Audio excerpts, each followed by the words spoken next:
Unos segundos más y ya empezamos. Sí.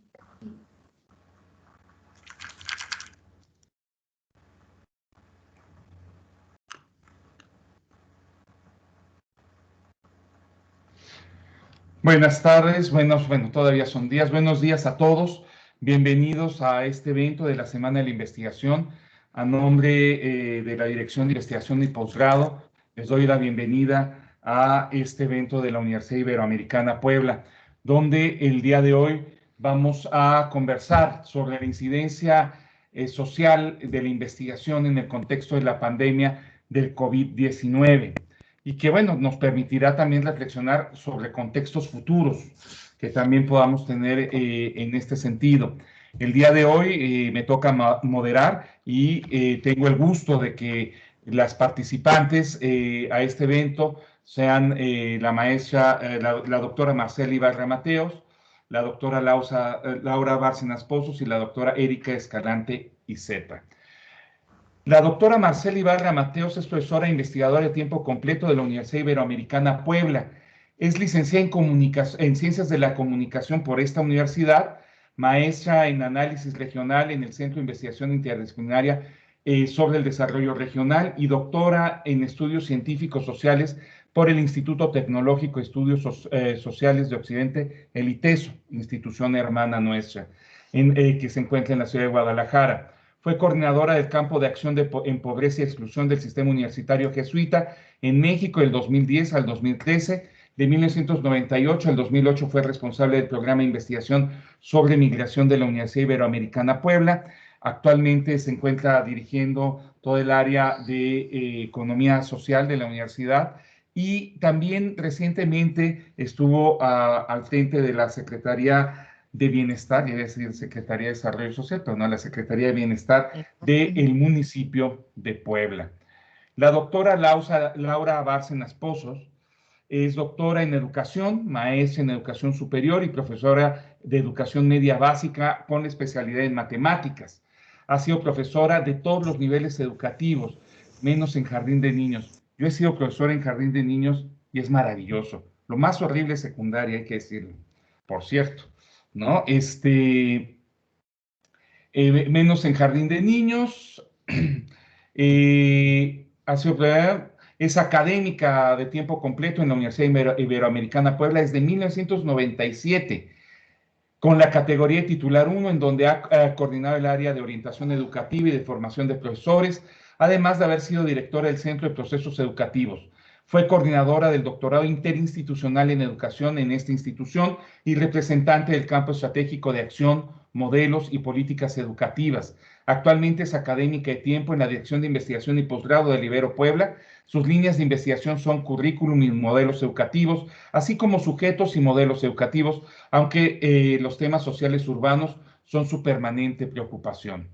La doctora Erika Escalante Iceta actualmente es profesora investigadora de tiempo completo en el Departamento de Ciencias de la Salud de la Universidad Iberoamericana Puebla, donde coordina la maestría en Desarrollo Humano, estudió la licenciatura en la Facultad de Psicología de la Universidad Nacional Autónoma de México, es maestra en Ciencias de la Salud, con especialidad en el área de nutrición humana por el Instituto Nacional de Salud Pública, es doctora en Pedagogía Social por la Universidad de Granada, España, y pertenece al Sistema Nacional de Investigadores en el nivel de candidata. Ha trabajado como consultora de investigación con universidades nacionales y extranjeras, organizaciones de la sociedad civil y gobierno, en proyectos relacionados con determinantes psicosociales de la salud y la nutrición, así como en el diseño, evaluación e implementación de programas en educación y promoción para la salud. Ha centrado su quehacer profesional en la investigación acción participante enfocada en la salud comunitaria, trabajando con grupos vulnerables. Su línea actual de investigación-acción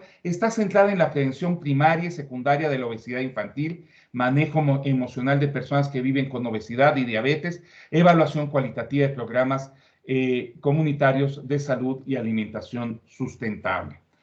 El día de hoy, como dije desde un principio, vamos a conversar sobre la investigación y la incidencia de la investigación social en el contexto de la pandemia. La dinámica que vamos a seguir es, les voy a pedir a estas doctoras sumamente destacadas con las que cuenta la universidad, que puedan hacer una primera intervención breve de unos 4 o 5 minutos, donde planteen un primer posicionamiento acerca de cuál es el papel de la investigación y cómo puede incidir en procesos como las pandemias, pero yo me iría más allá, en procesos de crisis sociales. Ya también la universidad ha tenido una experiencia importante, por ejemplo, cuando lo del terremoto, en este tipo de participación e incidencia. Y después de eso, la idea es que podamos tener una dinámica de conversación, de ir intercambiando ideas y eventualmente también abrir al público que nos acompaña, a quienes les doy una calurosa bienvenida y les agradezco mucho que estén aquí, para que también puedan participar, hacer preguntas que ya iremos planteando la dinámica con lo que le haremos. Entonces, en el orden en que las presenté, les voy a pedir que puedan participar. Le pido a la doctora Marcela Ibarra Mateos que sea la primera en hacer este posicionamiento inicial. Marcela. Muchas gracias, Miguel. Es un gusto verte y que estés aquí moderando este panel. También me da muchísimo gusto estar acompañadas de mis queridísimas compañeras Laura y Erika también para reflexionar sobre estos temas. Y también quiero agradecer antes de empezar a Oscar por la invitación a este panel y sobre todo también el apoyo de Jess y de Sofía que han estado pendientes de que pues esto funcione bien. Bueno, pues primero voy a partir planteando pues el lugar desde donde yo enuncio pues todas estas reflexiones que Miguel nos ha pedido hacer. Como bien dijo él, yo he sido investigadora en temas de migración, ¿no? Pero siempre haciendo trabajo vinculado a las organizaciones de la sociedad civil, promoviendo acciones concretas también en comunidades migrantes, ¿no? Tanto en México, particularmente en Puebla, como en Estados Unidos, acompañando proyectos participativos y participando en redes a favor de los derechos de los migrantes. Como bien dijo Miguel, tuve una invitación a participar como secretaria de Bienestar y ahí también pues mucho del trabajo se hizo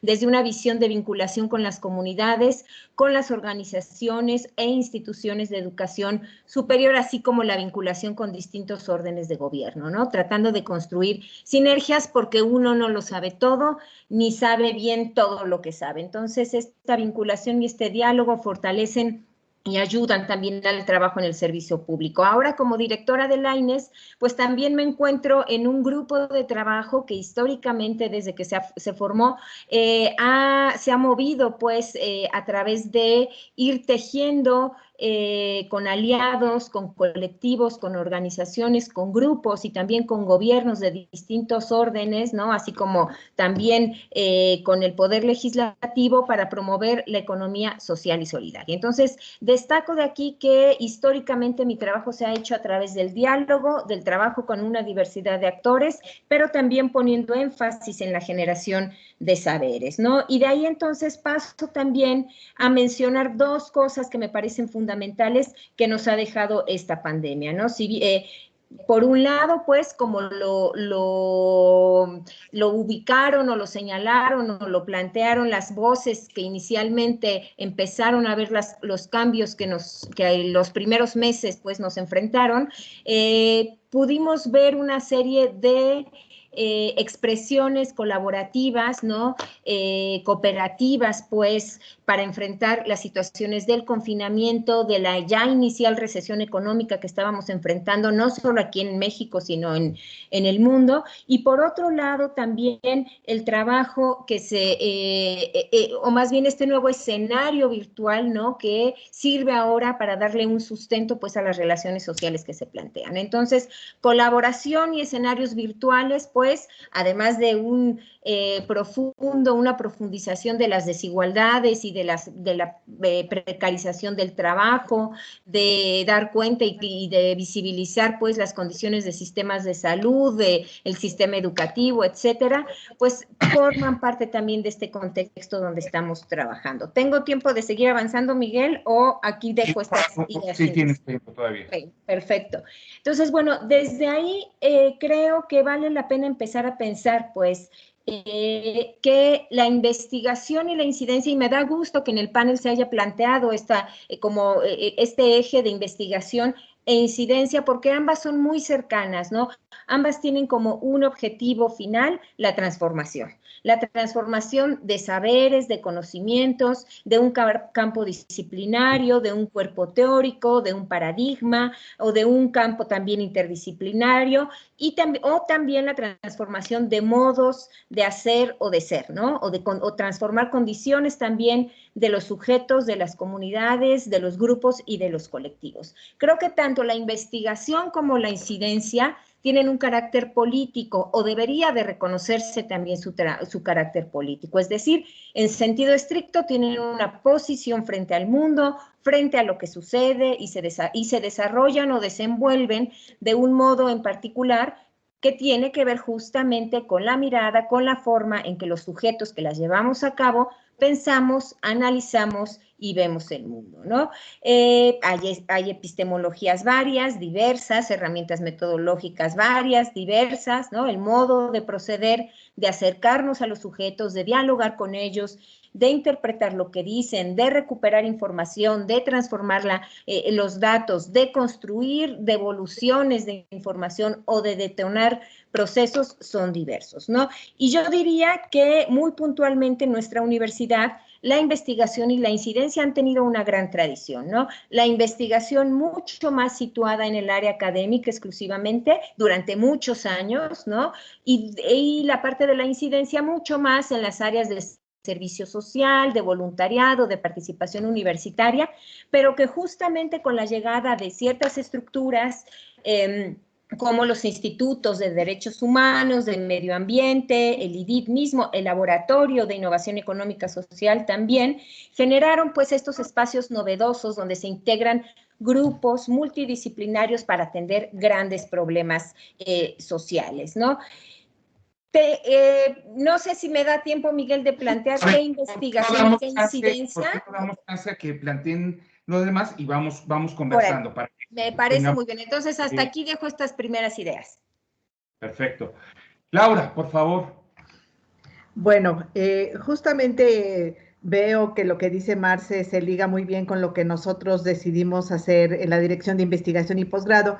Y primero, bueno, pues también agradezco muchísimo la invitación de Jessica, pero pues nosotros somos los organizadores y al mismo tiempo, pues sí quisimos presentar este proyecto que justamente se relaciona entre la incidencia y la investigación, que es el proyecto de comunidades de aprendizaje y que también surge en el contexto de la pandemia, ¿no? Porque, bueno, como ustedes ya saben, pues en marzo nos encerraron prácticamente sin ningún antecedente de que iba a venir el encierro, lo escuchábamos en Europa, sabíamos que estaba pasando esto y que tarde o temprano iba a llegar a México, pero no tomamos precauciones ni previsiones.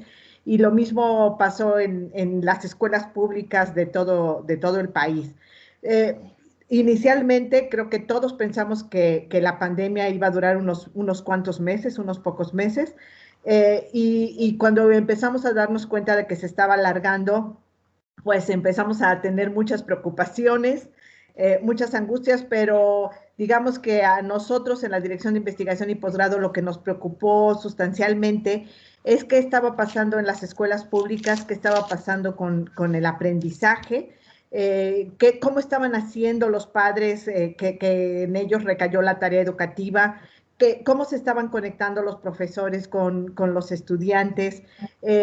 Sabíamos que muchos profesores se fueron a sus comunidades, a las comunidades en las que trabajan o en las que se encuentra ubicada la escuela en la que trabajan, para seguir teniendo contacto con sus estudiantes, pero muchos otros no lo hicieron.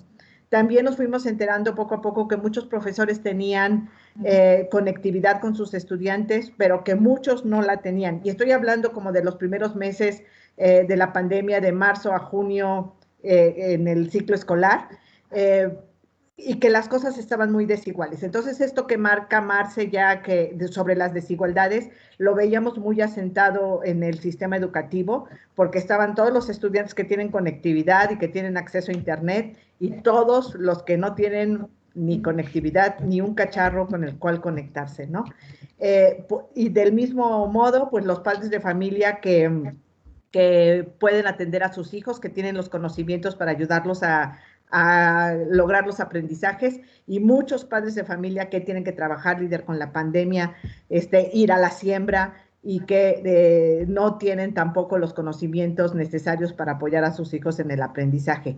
Entonces se nos hacía también muy poco, pues muy poco coherente que estuviera cayendo la tarea educativa en los padres, ¿no? Porque, digamos, pues ahí las cosas de la desigualdad se iban a sentar todavía más, como bien lo señalaba Marce hace un momento. Y bueno, pues en julio nos dimos cuenta que no íbamos a regresar en agosto, que la complicación era muy grave, y ahí el gobierno hizo una propuesta de llevar a la escuela o de abrir las escuelas alternadamente, o sea, los grupos se dividirían en dos y asistirían la mitad del grupo 2 días a la semana, la otra mitad del grupo los otros 2 días a la semana, y los alumnos con rezago asistirían también el quinto día para que los profesores los ayudaran a regularizarse. Pero esto fue una idea vaga que nunca se llevó a cabo porque no había condiciones, ¿no? O sea, el gobierno no permitió que las escuelas se abrieran, y ahí pues regresaron, se inscribieron muchos estudiantes, pero ya los últimos meses nos hemos enterado que la SEP calcula que el 35% de los estudiantes de escuelas públicas no regresaron o han abandonado ya el sistema escolar, si no de forma oficial, sí por lo menos por ahora, porque la forma en que se está impartiendo la educación no les está haciendo sentido. Ya sabemos todos también que se generaron programas televisivos que están impartiendo clases por televisión. Sin embargo, también no a todas las regiones del país llega la señal de televisión abierta. Muchas regiones de zonas serranas y montañosas no tienen conectividad, bueno, no tienen acceso a la televisión abierta y mucho menos conectividad.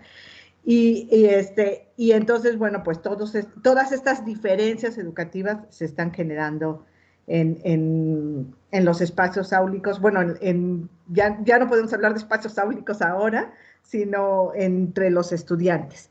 Y bueno, por otro lado, está este problema que ahora sabemos de las escuelas privadas que quieren ya abrir en marzo, a pesar de la pandemia y contra la indicación de la Secretaría de Educación Pública de no abrir, ¿no? Entonces, bueno, pues tenemos toda esta complejidad que quiero dejar hasta aquí ahorita, digamos, no sé si tengo otros minutos, pero digamos, esta es la problemática que enfrentamos y que vimos en un inicio, y luego ya hablaré de qué estamos haciendo. Bien, muchas gracias, Laura. Erika, por favor. Muy bien, pues muchas gracias. Yo coincido con Marce y con Laura en este agradecimiento por la invitación a formar parte de este foro. Y pues lo que yo les voy a compartir el día de hoy son las experiencias de los proyectos de investigación y de incidencia que hemos realizado durante el 2020 en general, ¿no? O sea, sí, en la época de pandemia, pero pues tuvimos meses cortitos que dieron arranque a varios proyectos y yo se los quiero compartir. Comenzaré hablándoles sobre algunas necesidades emergentes en temas de salud durante este tiempo de pandemia. Después seguiré describiendo algunos proyectos que hemos realizado en el departamento por investigadores y por estudiantes de pregrado y posgrado. Y al final, pues voy a concluir pues compartiéndoles algunas alternativas propuestas por mis compañeras y compañeros del departamento y mis reflexiones finales.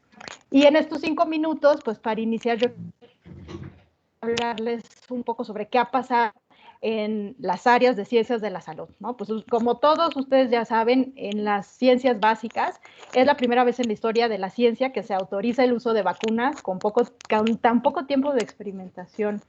También, se han reforzado los ensayos clínicos para el tratamiento y reducción pues, de la mortalidad del virus, pero al mismo tiempo hemos visto cómo ha habido la necesidad de reconvertir los espacios para la atención de la salud, lo que ha dejado de lado pues, el tratamiento de otras enfermedades muy importantes como cáncer, dislipidemias, diabetes, obesidad, más aún pensando que en México teníamos ya unas epidemias bastante avanzadas en varias de estas enfermedades, ¿no? Y actualmente nos encontramos ante un grupo de médicos, enfermeras, laboratoristas, camilleros, trabajadores en general del personal hospitalario, rebasados, agotados tanto física como emocionalmente. Y pues bueno, este agotamiento no es solamente para para los médicos, ¿no? Sino que el agotamiento nos ha llegado a todos los espacios de la vida, ¿no?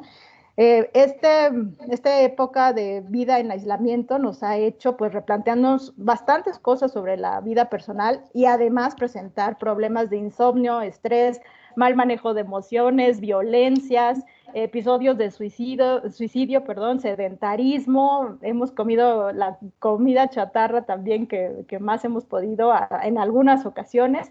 Y bueno, pues este contexto, todos estos cambios nos van generando pues un estado de cambio que muchas veces no es tan fácil de ajustar, ¿no? En la vida cotidiana. También hemos tenido muchas pérdidas, no solamente las muertes, no solamente la pérdida de la salud, sino pérdidas de empleo, relaciones, vivienda, y todas estas pérdidas nos han hecho innovar desde las ciencias de la salud la forma de apoyar los duelos, ¿no? Para evitar vivir en estrés postraumático. Otras de las grandes problemáticas que tenemos en el área de la salud, pues van de la mano del empobrecimiento de la población. Hay muchas más, pero una muy importante es la inseguridad alimentaria.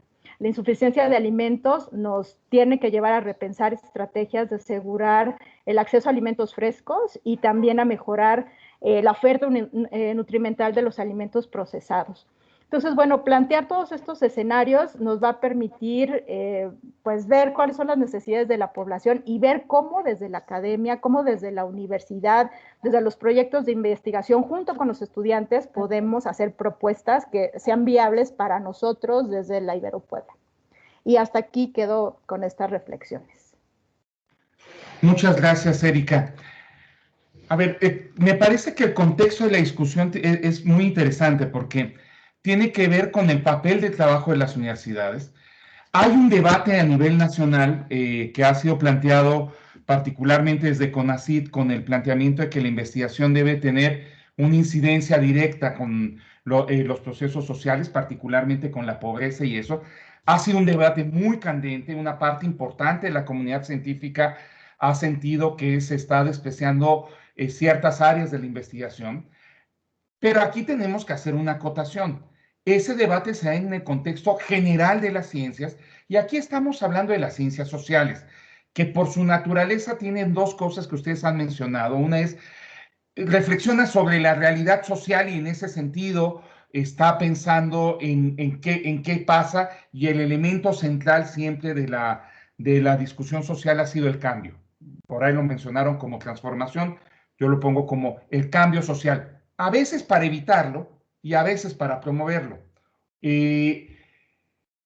Pero aquí vienen entonces muchas preguntas que nos tenemos que hacer y que yo quisiera poner sobre la mesa.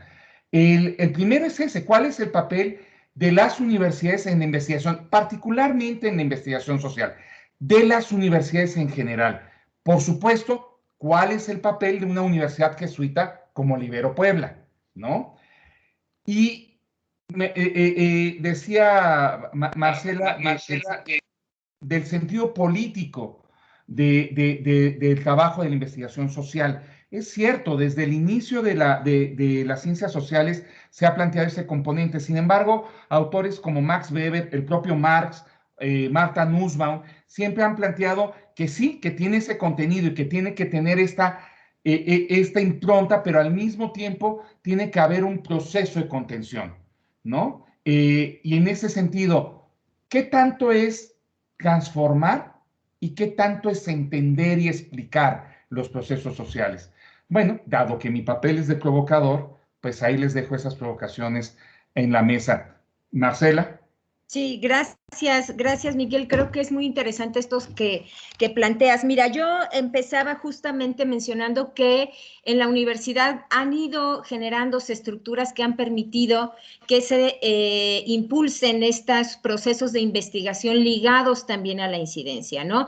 Mencionaba yo los institutos, el de Derechos Humanos, el de Medio Ambiente, el propio IDIP, y diría yo que también el laboratorio, es decir, de todas surgen procesos de construcción de saberes pero que buscan tener una incidencia. Y yo digo que sí es incidencia social, pero yo digo que es política en el sentido no de partidos ni de gobiernos, sino porque es una posición frente al mundo, ¿no? Y es una manera de acercarse y de resolver los problemas del mundo y de transformar, decía yo, no solamente condiciones de vida de una comunidad, de un grupo, de una organización, sino también transformar el estado del arte del conocimiento o el estado del conocimiento o transformar herramientas, metodologías y demás. Entonces, por eso creo que siempre el propósito final de la investigación y de la incidencia es la transformación, ¿no? Me tomaría prestadas de Maru Sánchez esta idea de presentes dignos, ¿no? No de grandes transformaciones, sino de espacios pequeños, ¿no? Que siempre esperan, pues, llegar a esa transformación mucho más amplia y, como dice Maru, ¿no? Siempre siendo de una manera celebratoria. Pero bueno, yo pondría eso sobre la mesa y diría que justamente el papel de la universidad ha tenido, pues, una presencia importante, ¿no? Pongo un ejemplo que desde el laboratorio o desde los espacios de economía social, porque todavía no estaba formado el laboratorio, cuando se tuvo una presencia muy importante en la generación de la ley, en la generación de la Ley General de Economía Social, donde pues el equipo que ya trabajaba la economía social desde la universidad participó para el diseño de la misma, ¿no? Y que ha tenido pues el efecto, ¿no? De ampliar, de visibilizar estas formas organizativas, digamos, alternativas, ¿no? Frente a la economía hegemónica. Y pondría también de ejemplo todo el trabajo que desde el instituto se ha hecho para visibilizar las violencias contra las mujeres y que de una u otra forma también han contribuido, pues, a que hoy tengamos ya leyes como la Ley Olimpia y probablemente muy pronto la Ley Agnes, ¿no? Que están moviéndose en Puebla ahora justamente para defender pues a las poblaciones diversas, ¿no? Entonces, bueno, eso me parece que es fundamental desde la investigación. Creo también que la investigación y la incidencia pues deben de tener ciertas condiciones y deben tener ciertas características. Y un poco lo que hacemos también desde el laboratorio es justamente eso, ¿no? ¿Qué tipo de investigación, qué tipo de incidencia? ¿Me sigo o me espero? Tú dime, Miguel. No, sigue, pero a ver, te quiero provocar, porque tú hablaste de la economía hegemónica y cuando hablas de la transformación social, parece que hubiera solo un camino en la transformación social. No. A mí me queda claro que el neoliberalismo proviene de las ciencias sociales, aunque a veces los economistas se les olviden, ¿no? Y tuvo las medidas que se tomaron en los 90s en México, vaya que transformaron el país. Eso también es transformación social, porque yo de repente veo en la universidad que se usan mucho palabras como transformación, como cambio, como si ese cambio fuera unidireccional, necesariamente hacia un lado, incluso en el sentido progresista, digamos, por ponerle algún calificativo, no necesariamente estaríamos de acuerdo todos de hacia dónde debe de. Entonces, bueno, ¿qué onda con eso? Porque lo planteas y a mí me empiezan a surgir chispas. A ver, ¿qué pasa ahí, Marcela? Bueno, voy a ser también tratar de ser muy, muy específica para que también mis compañeras puedan decir algo al respecto. Por eso digo que la investigación y la incidencia son políticas, porque son formas de mirar también el mundo y de tomar decisiones frente a lo que está sucediendo, frente a la injusticia o no tomar frente a la injusticia o beneficiar a otros. Y también eso implica una diversidad de caminos, ¿no? Lo decía yo al inicio.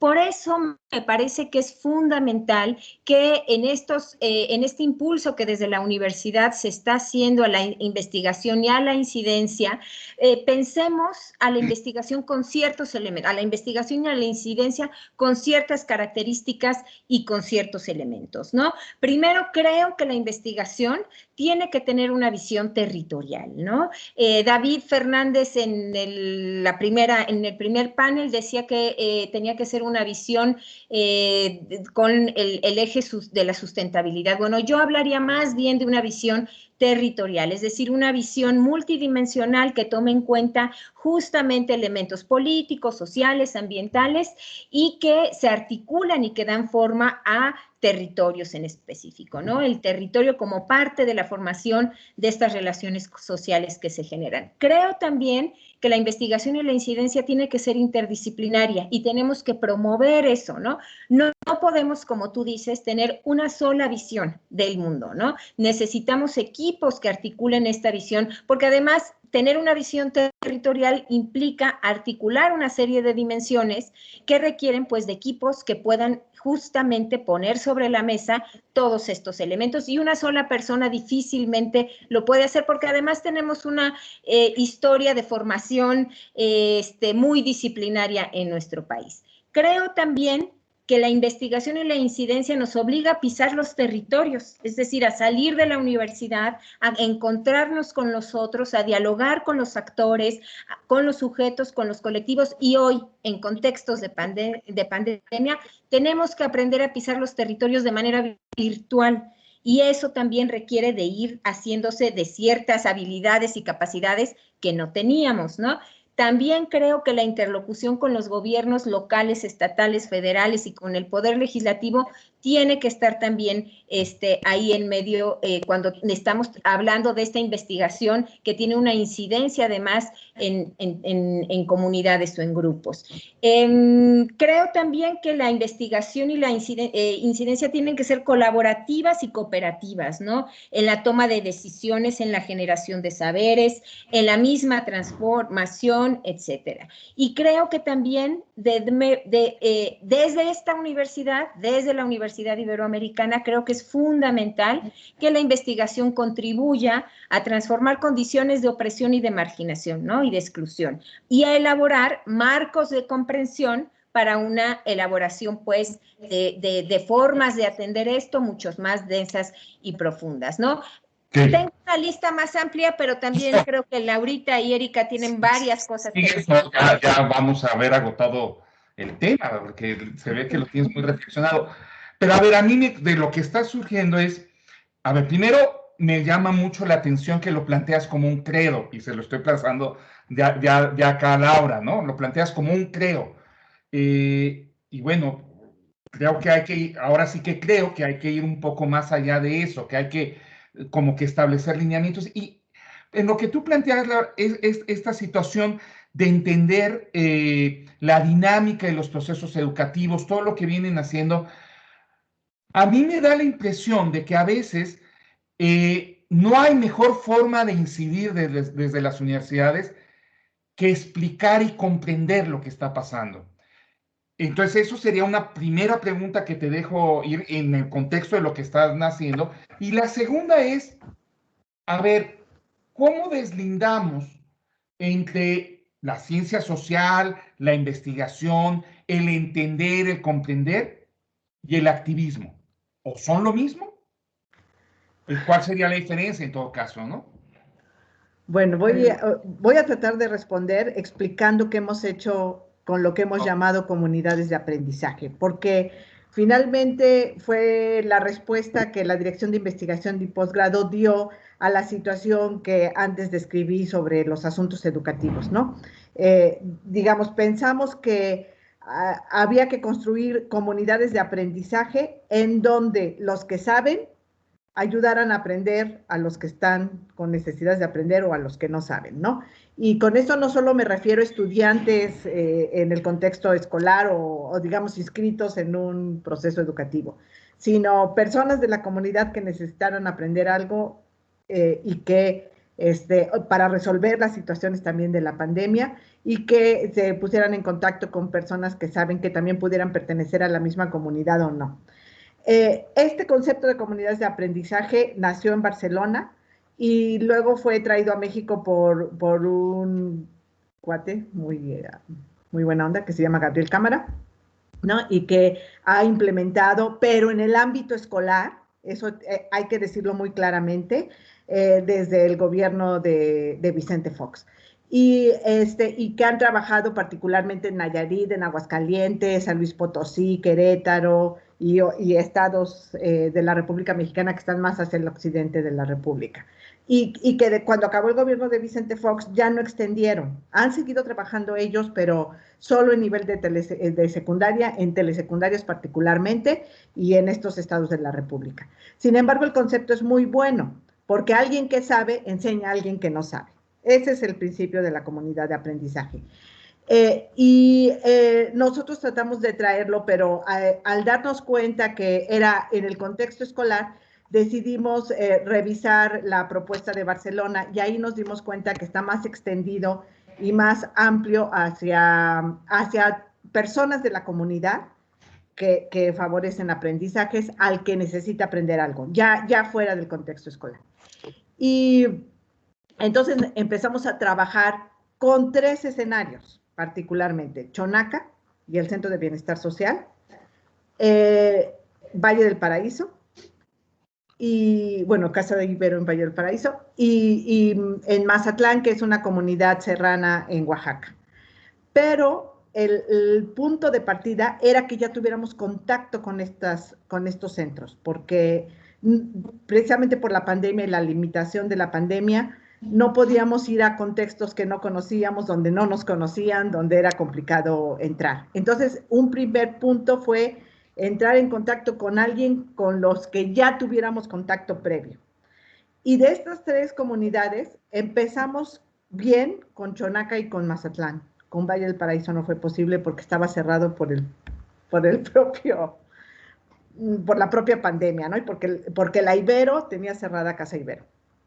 Entonces, posteriormente, bueno, empezamos a tener diálogos de qué necesitaban, de cuál era nuestra intención, de qué queríamos, y en Chonaca lo hicimos a través de Cindy Carteño, que había hecho su tesis de maestría con ellos, y en Mazatlán con Jessica Otrera, que también ya llevaba trabajos avanzados con esta comunidad. A las pocas semanas, ya Mazatlán se nos desconectó por problemas de conectividad y porque la persona con la que estábamos estableciendo el contacto tenía otras necesidades y tenía que salir de la comunidad.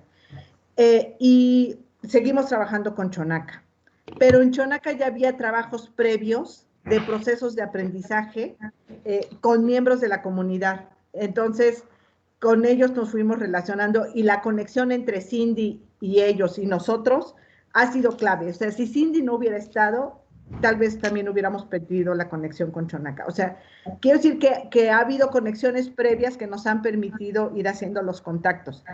Pero esta cuestión política ha estado presente y nosotros creemos que, bueno, nuestra primera intención, o mi primera intención era particularmente saltarme en la SEP. Y no ha sido tan fácil, ¿no? Porque, digamos, en Chonaca algunos de los coordinadores de comunidad de aprendizaje, como los hemos llamado, son profesores, ¿no? Y es la figura central en Chonaca que invita a otros coordinadores de comunidad y que nos está haciendo los contactos. Entonces, sin el ingeniero, como lo llamamos, el ingeniero José Luis, no hubiera sido posible tener la construcción de las comunidades de aprendizaje. Entonces, hemos tenido que ir conversando con ellos sobre las necesidades que tienen. Ellos querían poner inicialmente casi como una réplica de la escuela y nosotros nos hemos resistido un poco a eso.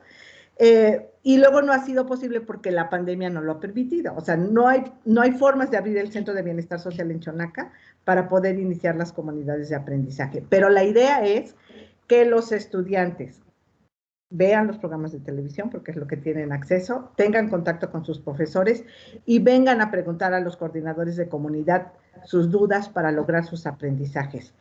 Están trabajando aproximadamente entre 10 y 12 coordinadores de comunidad en el Centro de Bienestar y con ellos hemos tenido asesorías, capacitaciones en sábados, en donde personas de la universidad, que ahorita voy a mencionar, bueno, en mi otra intervención mencionaré, han dado sus saberes a personas que están participando como coordinadores de comunidad en línea. Todas las sesiones las hemos hecho a través de la plataforma de Teams y creo que hemos ido funcionando bien. En fechas recientes ya los coordinadores de comunidad están empezando a tener contacto con estudiantes también en línea, o sea, chicos de primaria, de secundaria, de bachillerato, en formato de asesoría. O sea, la cosa ha sido muy lenta, pero hemos ido avanzando. Estamos trabajando y creo que vamos a seguir avanzando, pero la clave central ha sido que había alguien que nos puso en contacto con la comunidad. En mi otra intervención hablaré de cómo hemos avanzado con Valle del Paraíso, porque ya pudimos tener contacto. Perfecto. Erika, híjola, qué tarea tan tremenda para todo lo que es el área de la salud en este año, y particularmente este aspecto de la salud mental, ¿no? Porque además de todo lo que implica la salud mental, pues hay un estigma en torno a ella, o sea, incluso en una comunidad como la Ibero, que es tan abierta y eso, el hablar de que estás deprimido, de que te sientes mal, etcétera, es complicado porque las relaciones laborales, las relaciones institucionales, ahí juegan un papel, incluso en comunidades relativamente abiertas como esta, pero en otros contextos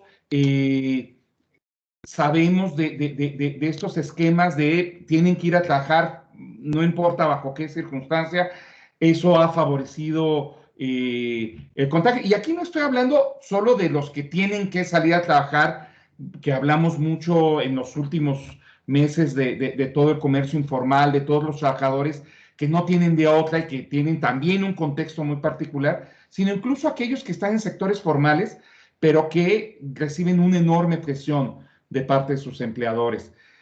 La salud mental y todos estos elementos relacionados también con la salud en general que la pandemia ha puesto de relieve. Simplemente contextualizar que probablemente en el siglo XX vivimos una revolución en la salud gracias a vacunas, a la higiene, dos cosas muy importantes, esto de lavarse las manos y las vacunas fueron parte de una revolución que implicó prácticamente triplicar la esperanza de vida en algunos casos, en otros duplicarla en el transcurso del siglo XX. Y hoy nos encontramos en un escenario donde esto se nos salió de control, de un control ficticio probablemente que creíamos y que está afectando mucho nuestra salud y nuestra salud mental en particular también con el encierro, con el aislamiento, con el distanciamiento social. ¿Cuál es el papel ahí de una universidad? ¿Es suficiente con que explique, con que comprenda lo que se está haciendo y lo proporcione a quienes tienen que operar las políticas o tiene que incidir directamente? Pues fíjate que es una pregunta muy amplia y yo creo que la respuesta es bastante compleja. Entonces, pues no, pues lo declaro ahorita, ¿no? Pues sí, no tengo así como la respuesta, pero lo que sí podría yo decir es que, a ver, hablar de la universidad es muy amplio en sí mismo. A ver, la investigación o los proyectos de investigación o de incidencia que puedan hacerse en un centro de investigación de la universidad, ¿no? O por ejemplo, o en el AINES, son muy distintos a los proyectos que se puedan hacer desde un departamento, ¿no? Entonces yo más bien quisiera hablar de lo que podría decir, de lo que sucede en el Departamento de Ciencias de la Salud, ¿no? Recordemos que en el departamento tenemos el área de nutrición, ciencia de alimentos, psicología y desarrollo humano, ¿no? Entonces, desde ahí, pues ahí lo que yo podría decir es que hemos tratado de ajustar estos proyectos de investigación y de incidencia a las necesidades de formación de alumnos de licenciatura, maestría y doctorado, ¿no? Entonces, pues van muy de la mano, ¿no? Hay muchos objetivos de por medio. Por un lado, pues sí, claro, o sea, ayudar al bien de la comunidad, al desarrollo de la ciencia en sí mismo, pero nuestro eje principal es la formación, ¿no? Entonces, desde ahí yo quisiera hablar de esto, ¿no? Nosotros en el departamento hicimos un registro de proyectos del 2020 y reportamos más de 80 proyectos, ¿no? Hay integrados proyectos de incidencia y de investigación, en los que incluimos proyectos de ACE, de las licenciaturas en Psicología y Nutrición, y tesis y estudios de caso que sirven para titular alumnos de maestría en Nutrición Clínica, Psicoterapia y Desarrollo Humano, y también los alumnos del doctorado en Investigación Psicológica, ¿no? Y además, como parte de estos 80, más de 80 proyectos que tenemos registrados, tenemos los proyectos de investigación que intentamos hacer los académicos de tiempo completo, y también los que se realizan como parte de incidencia e investigación, como bien decía Marce, ¿no? Es bien difícil como separarlos, en las clínicas de nutrición y atención psicológica, porque recordemos que también tenemos estos espacios, ¿no? Donde incidimos e investigamos al mismo tiempo, ¿no? Entonces, en este tiempo de pandemia, pues lo que tuvimos que hacer fue modificar la forma en que nos acercamos a la población de estudio o a la población de atención. Como yo creo que pasó en muchos casos en la universidad, tuvimos que usar tecnologías para indagar a través de escalas y encuestas que fuimos vaciando en formatos electrónicos como Google Forms o SurveyMonkey, y los enviamos a través de correo electrónico, Facebook, WhatsApp principalmente, ¿no? Y además tuvimos que adaptarnos al uso de las plataformas, ¿no? Como Zoom y Teams, para dar atención, por ejemplo, al seguimiento de casos clínicos, tanto de nutrición como de psicología, o para dar atención de las clínicas, ¿no? De psicología y de nutrición también. Entonces, bueno, tuvimos que ir modificando la forma de acercarnos. Lo interesante aquí es que, bueno, hubieron temas que se quedaron desde el inicio del año, desde antes de que nos fuéramos de pandemia, y hubieron casos nuevos. Entonces aquí empezamos a hablar de un montón de temas de salud mental. Bueno, pues hubieron programas para la prevención del suicidio que hicieron los estudiantes de ACE también, prevención de obesidad, alfabetización en temas de salud, prevención de contagios de COVID, estrategias para mejorar habilidades sociales, regulación emocional. También se hicieron validación, estandarización de instrumentos cuantitativos para poder hacer mediciones como más confiables, utilizando los medios electrónicos, porque esas son las novedades ahora metodológicas que tenemos que ir identificando. Por ejemplo, en los alumnos del doctorado en psicología estuvo muy interesante que hubieron intentos de hacer grupos focales en línea, haciendo metodologías como más sistematizadas, como para decir, bueno, a ver, ¿qué cosas tenemos que ir adaptando ahora en un grupo focal a través de Zoom, ¿no? ¿Qué tenemos que pensar? Entonces, bueno, esas experiencias fueron interesantes, además de, ya sabes, hacer entrevistas a profundidad o historias de vida usando también estos medios electrónicos, o también vía telefónica, porque no en todos los casos pues había conectividad. Esto nos limita, pues por supuesto, a ver quiénes fueron las personas que estuvieron participando en los estudios, y por supuesto que las personas que viven en condiciones más vulnerables pues no pudieron ser alcanzadas, ¿no? Como hubiéramos querido, porque pues tampoco podíamos poner en riesgo ni a los alumnos ni a los investigadores, ¿no? Entonces, pues bueno, tenemos un montón de ejemplos porque pues son muchos proyectos, y uno que quiero resaltar que estuvimos trabajando fue de un proyecto que se llama APIO, le llamamos APIO, que significa Acciones para la Prevención de la Infancia en la Obesidad, en el que estuvimos trabajando con la SEP de Puebla, ¿no? Entonces, ahora sí que escuchando a Laura que dice ha sido muy difícil, pues para nosotros estuvo relativamente sencillo.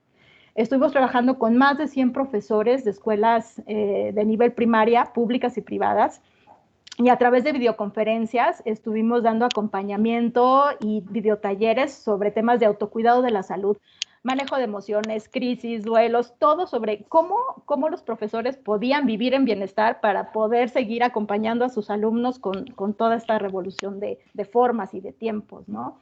Y ahí participamos compañeras de los claustros de psicología, nutrición, ciencias ambientales de Lima, alumnos del doctorado de psicología y también practicantes de la licenciatura en nutrición. Entonces, esta parte de la interdisciplinariedad de la que hablaba esta Laura, o no me acuerdo, no, Marce, nos hablaba de la interdisciplinariedad, pues sí, resultó súper importante para podernos adaptar, porque también la carga de trabajo, pues yo creo que varios de nosotros lo vivimos, ¿no? Fue como, sí, ¿y ahora cómo le doy atención a la comunidad? ¿Cómo sigo haciendo investigación si me siento abrumada, si me siento superada, ¿no?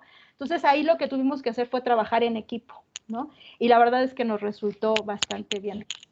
Y pues bueno, trabajamos en general en el departamento con 64 sedes en general, y estuvieron centros de salud, hospitales, industrias, empresas, instancias académicas y de gobierno, y yo creo que la clave de poder seguir trabajando en estos proyectos era no perder pues el trabajo colaborativo y la comunicación. Y hasta aquí me quedo con esta participación. Fíjate que con todo lo que estás platicando ya se me antojó no ser parte de los investigadores, sino haber sido parte de los que recibieron ese apoyo para cómo estar bien y seguir acompañando a los alumnos. Cómo estar bien y no morir en el intento de acompañar a los alumnos, ¿no?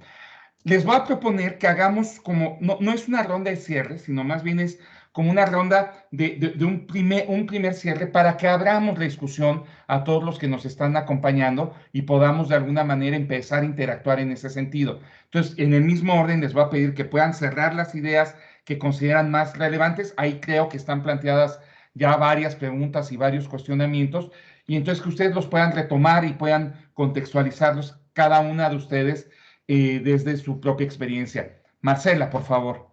Gracias, Miguel. Sí, yo también creo pues que es muy importante, y por eso lo hacía yo desde el inicio, partir de un lugar de enunciación, es decir, desde dónde nosotros nos estamos parando frente a esta visión de investigación e incidencia social, y por eso ponía yo sobre la mesa esta experiencia que siempre ha sido de trabajo colaborativo en equipos interdisciplinarios, en diálogo con actores diversos, que me parece que es fundamental. Y todos estos elementos que ponía yo sobre la mesa, me parece que, y lo digo me parece y creo, porque también sé que hay otras formas diversas de hacerlo, ¿no? Como bien decía Erika, desde los departamentos se hace otro tipo de trabajo, ¿no? Que yo lo veo muy cercano a lo que hacemos desde el laboratorio, pero que también creo, pues, que es una experiencia la que uno viene a presentar, pero que también hay otra manera de hacerse, ¿no? Yo diría que todo esto que planteé, pues, como mucho más, como decías tú, como un credo, bueno, pues en realidad es resultado del propio trabajo y de la propia experiencia, ¿no? Pondré un ejemplo muy chiquito para cerrar, que tiene que ver justo con un proyecto de acompañamiento de formación de cooperativas de energías renovables que estamos trabajando en el laboratorio en el AINES, en el Laboratorio de Innovación Económica y Social, y que justamente nos pone en el centro para dialogar con comunidades, ¿no? Donde se van a desarrollar pilotos, ¿no? De cooperativas de energías renovables en territorios sumamente diversos del país, ¿no? 5 territorios distintos, donde están las comunidades y los grupos que se van a ver beneficiados directamente de la generación de estas cooperativas, pero con aliados que están en los territorios, ¿no? Y que son de alguna manera los intermediarios también ahora con estos grupos con los que ya estamos trabajando, y en donde además, como dice Erika, las nuevas tecnologías juegan un papel fundamental. Estamos rehaciendo el trabajo participativo, el trabajo territorial de manera virtual, ¿no? Y eso, bueno, pues nos obliga también a echar mano de una serie de herramientas que no conocíamos,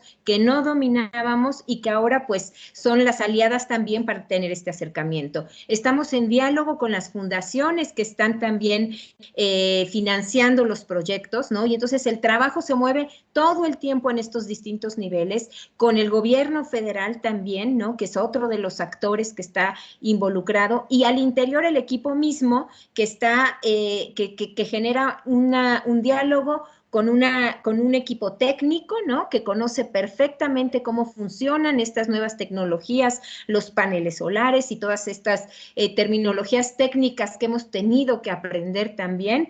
El equipo que es más de territorio, ¿no? Que es mucho más social para los diagnósticos participativos, y el equipo que tiene esta visión más de incubadora de emprendimientos de economía social. Entonces, todo esto lo tenemos que hacer a distancia, de manera participativa, colaborativa, en diálogo, tomando decisiones y sobre todo teniendo siempre presente que todos sabemos algo que contribuye al proyecto, ¿no? Y que todos justamente estamos aprendiendo de esto. Yo solo añadiría que hoy un elemento fundamental, que también es desde mi experiencia y desde donde podemos contribuir como universidad en estos procesos de investigación e incidencia, es que tenemos que contribuir a construir una narrativa social diferente que también contenga todos estos odios, estos conflictos que se van generando no solo por la pandemia, sino por las condiciones de confinamiento,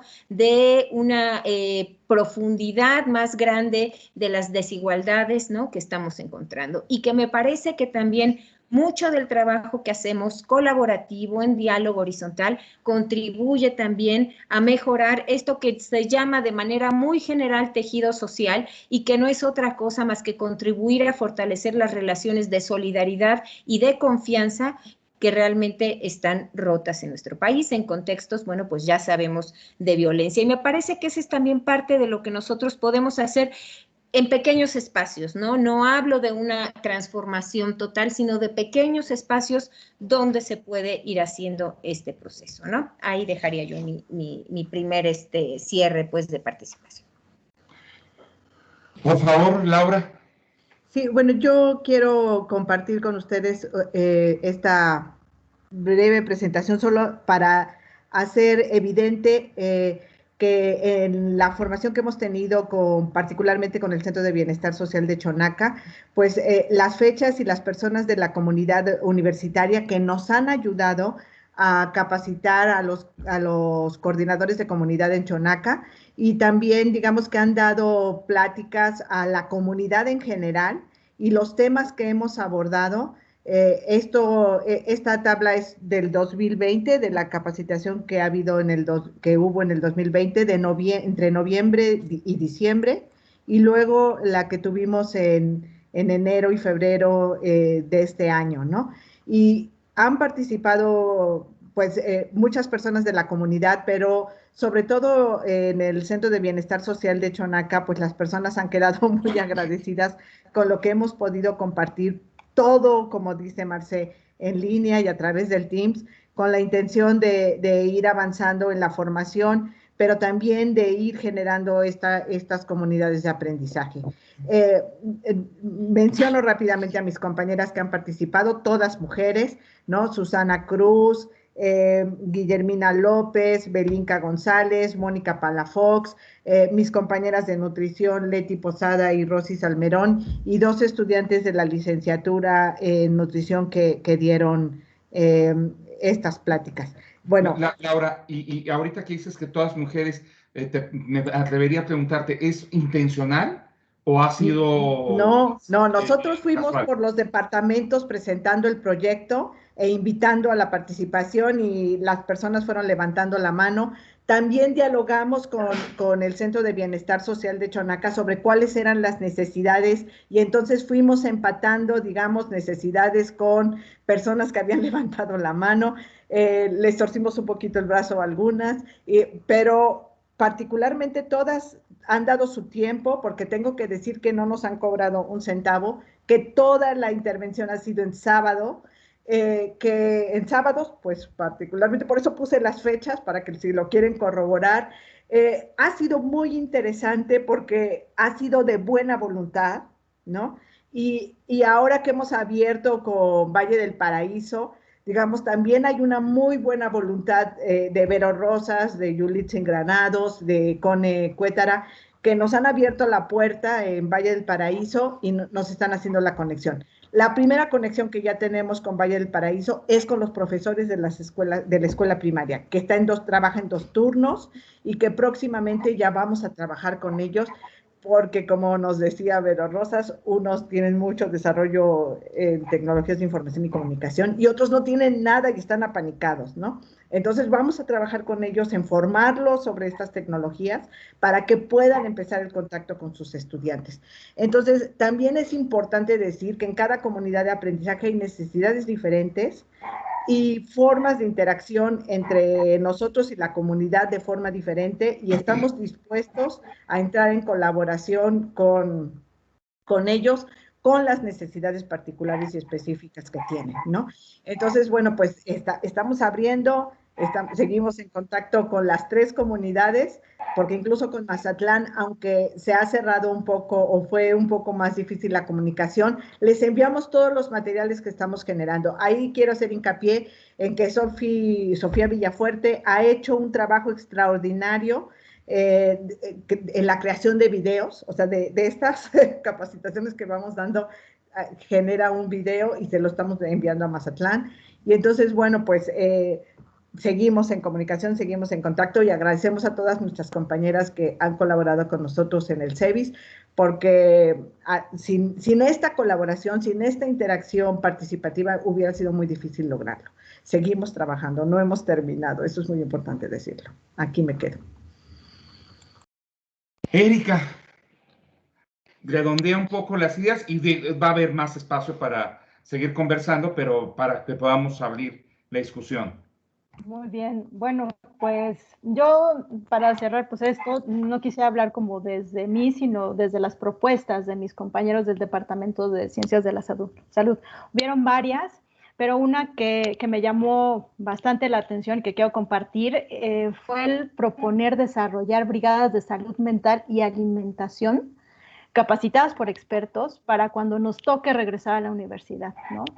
Y eso se me hace muy interesante porque coincido igual con Marce, ¿no? En esta cuestión de pensar otra vez en reconstruir el tejido social, pero creo que va a ser muy importante hacerlo desde la universidad. O sea, sí pensarlo para la población en general, pero ahora que vamos a regresar, pensemos en retejernos, ¿no? Y para esto, pues los compañeros proponen, ¿no? que vayamos haciendo reuniones paulatinas donde podamos dialogar sobre cómo nos fue en este tiempo de pandemia, tengamos reflexiones, compartamos vivencias y podamos darnos apoyo pues para resolver estrés postraumático, duelos no resueltos, ganancia de peso, que no sé si ustedes, pero yo sí tengo ganancia de peso, desarrollo de enfermedades crónico-degenerativas, que también ha resultado importante. También propusieron trabajar nuevos temas con los estudiantes, temas que no hemos explorado hasta ahora, como la motivación de los estudiantes después de la pandemia, manejo de ansiedad e incertidumbre, plan de vida y de carrera, primeros auxilios psicológicos, seguridad y soberanía alimentaria ante la crisis, estudios cualitativos que exploren la cultura alimentaria en tiempos de pandemia. Bueno, hay muchos temas muy, muy interesantes que se abren, ¿no? Ante esta nueva realidad. Aquí surgió una pregunta en mí, ¿no? ¿Cómo lograr iniciar estos recorridos hacia los nuevos caminos? Y pues yo creo que es necesario que todos aprendamos a trabajar en nuevos ritmos, más congruentes con las nuevas necesidades, partiendo de procesos más pausados, menos saturados, más ordenados, pero más eficientes también. De manera que el urgente deje de ser lo prioritario en el quehacer universitario y tengamos más energía y concentración para atender lo que es realmente importante. Necesitamos que nuestra asignación de funciones contemple congruentemente los proyectos de incidencia y de investigación para que realmente sean efectivos, ¿no? Y lo vuelvo a decir, desde un departamento que tiene como objetivo principal la formación de estudiantes. Y pues hasta aquí me quiero quedar. Quisiera compartir brevemente un ejemplo muy interesante para mí, que es el del proyecto Puerto Ibero Puebla, donde colaboramos compañeras con diversos perfiles profesionales que pertenecemos a los departamentos de Ciencias Sociales, Ciencias de la Salud, el DADA y el IMA, ¿no? En este equipazo, todos hemos aprendido que necesitamos escucharnos, respetar el vista entre colegas, organizarnos, diferir, ¿no? Llegar a acuerdos. Hemos creado relaciones auténticas, horizontales, donde no solo compartimos el trabajo, sino que nos hemos alegrado por los hijos recién nacidos. Hemos estado pendientes de quienes se han contagiado por COVID del equipo. Eso ha sido muy importante. Hemos alivianado la carga de trabajo cuando alguien se ha sentido saturado. Hemos compartido la crítica respetuosamente. Hemos compartido también los propios talentos. Hemos reconocido lo que sabemos, lo que no sabemos, pero lo más importante es que sabemos que somos equipo y que podemos confiar unos en otros. Y yo creo que esto es primordial para poder seguir haciendo investigación y poder seguir haciendo proyectos de incidencia en la universidad. Y pues hasta aquí me quedo. Bueno, lo que te diría de eso es que Raúl tendría que aprender mucho de lo que han hecho, porque así como lo planteas, hijo, parece casi una utopía. Y bueno, desde el observatorio estamos acabando, ya desde hace rato estamos acabando un estudio sobre el costo de comer adecuadamente en México. Ahí lo compartiremos en su momento. Bueno, pues abro la posibilidad a los participantes con las siguientes reglas.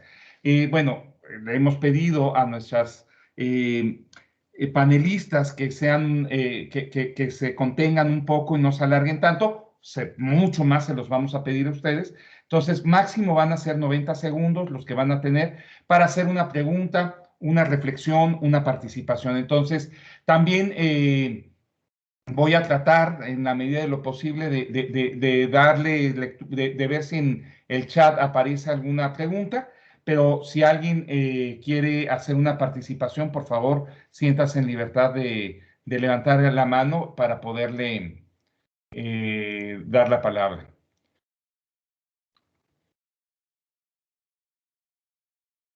Uno por uno, sin amontonarnos.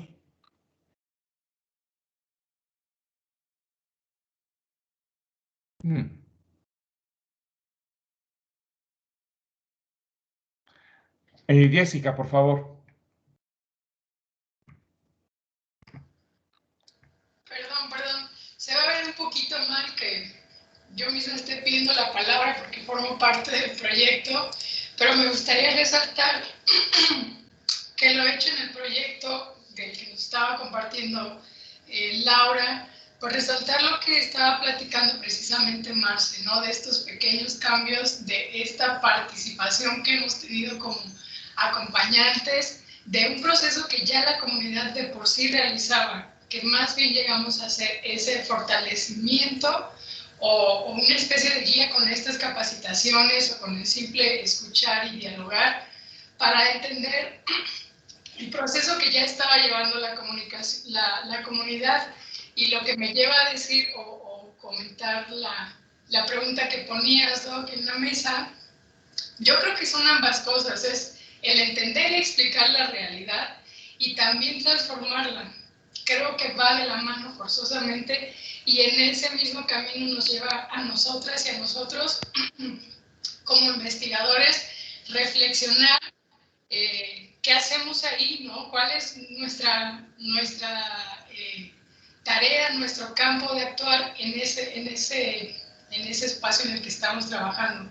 Pero solamente resaltar eso, que soy, usted lo manifiesta mucho así, cambista social, sí, creo eso, que las pequeñas transformaciones detonan de esos pequeños espacios donde se abre la escucha, donde se abre el diálogo, el compartir, el entendernos y conocernos. Y bueno, eso es lo que hemos trabajado en el proyecto de comunidades de aprendizaje. Muy bien, gracias, Jessica. Vamos a tomar 3 o 4 o 5 participaciones y devolvemos la palabra a nuestras panelistas. Así que si alguien más quiere participar, por favor.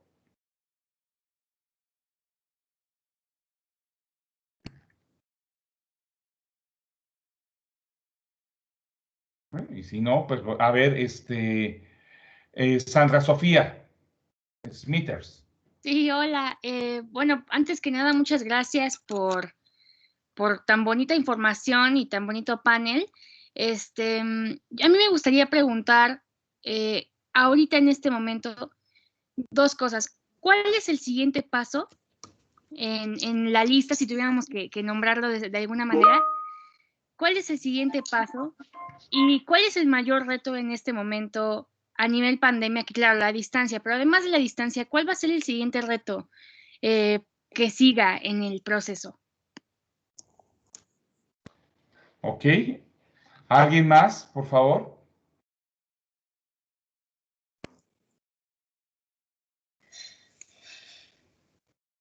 Bueno, si no, les pido a ustedes que reaccionen a estos 2 Yo quiero preguntar una cosa, por favor. Adelante. ¿Cómo le van a hacer para las energías renovables si ya lo prohibió López Obrador? Ya sacó su prohibición de las energías limpias. Casi me animo yo a contestar, pero no voy a dejar que las panelistas contesten. Sí. Me sentí un poco interpelado, pero bueno. ¿Alguien más que quiera hacer alguna pregunta o algún comentario antes de que devolvamos la palabra a nuestras panelistas? Hay una pregunta en el chat. Sí. A ver, había una en vivo, que adelante, y ahorita digo las que hay en el chat, por favor.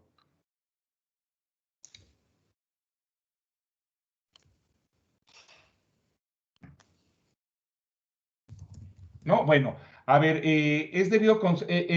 Sandra Flores nos dice, es debido considerar en estos tiempos de pandemia, desde el principio de la investigación, las herramientas a utilizar con las limitaciones que esto requiere. Luego, Luz del Carmen Montes Pacheco nos dice, felicidades por el panel y a las panelistas. Nadieslinda Castillo Romero nos dice, excelente panel, compañeras. Y bueno, si no haya otra pregunta, en el mismo orden les pediría, Marcela, que reacciones a estas cosas.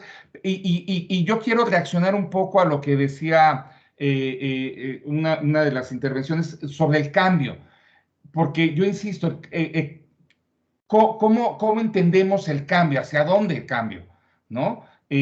Porque incluso podemos estar entendiendo cosas, queriendo hacer mejorar y que la gente esté mejor, pero podemos entender que eso se logra de formas distintas. Entonces, de repente el cambio es muy ambiguo, ¿no? Entonces, bueno, dejando eso, les paso la palabra a Marcela. Sí, gracias, Miguel. Bueno, creo que las preguntas y las reflexiones son muy interesantes. Yo diría, respondiendo a Sandra, que preguntaba qué sigue. A ver, yo creo que la pandemia justamente nos puso a repensarnos también, particularmente hablo del Laboratorio de Innovación Económica y Social como equipo, ¿no? ¿Qué podríamos seguir haciendo? ¿Qué tendríamos que cambiar? ¿Por dónde encontrar espacios donde seguir acompañando la formación y la generación de espacios de cooperativas, de emprendimientos de economía social, de economía solidaria? Y al principio pues fue complicado, ¿no? Ir ubicando por dónde podríamos seguir trabajando, y una de las primeras posibilidades que pusimos enfrente tenía que ver justamente con lo que estaba sucediendo dentro de la universidad, ¿no? Muchos compañeros, profesores de asignatura, ¿no? Que perdieron pues su trabajo, ¿no? O sus clases justamente porque disminuyó el número de estudiantes que se inscribían, ¿no? O porque no se abrían todos los cursos por esta razón. Empezamos como a pensar cómo acompañar procesos colaborativos de profesores, ¿no? Que pudieran aglutinarse o reunirse a través de una cooperativa, justamente como para mejorar condiciones de vida. Estamos en un proceso de acompañamiento de una primera iniciativa que ha salido de un grupo de profesores, ¿no? Y entonces, bueno, pues ese es parte de los procesos que vamos abriendo, ¿no? Estamos también tratando de acercar talleres, procesos formativos también de manera gratuita, ¿no? Para aquellos emprendimientos, pues, que se han tenido que enfrentar también a estos problemas de la recesión. Y entonces, bueno, todo esto lo que ha obligado es también a nosotros mismos como equipo a irnos formando en procesos y en el uso de tecnologías que no conocíamos, acercarnos a otro tipo de procesos colaborativos donde se abren ventanas de oportunidad. Por ejemplo, y ahora que decía Miguel, esta investigación que está trabajando del costo de comer adecuadamente, estamos también acompañando y formamos parte de cooperativas de consumo, ¿no? De cooperativas donde la idea central es reunirse justamente para generar espacios donde el gasto se pueda disminuir, pero también al mismo tiempo comer adecuadamente, etcétera. Entonces,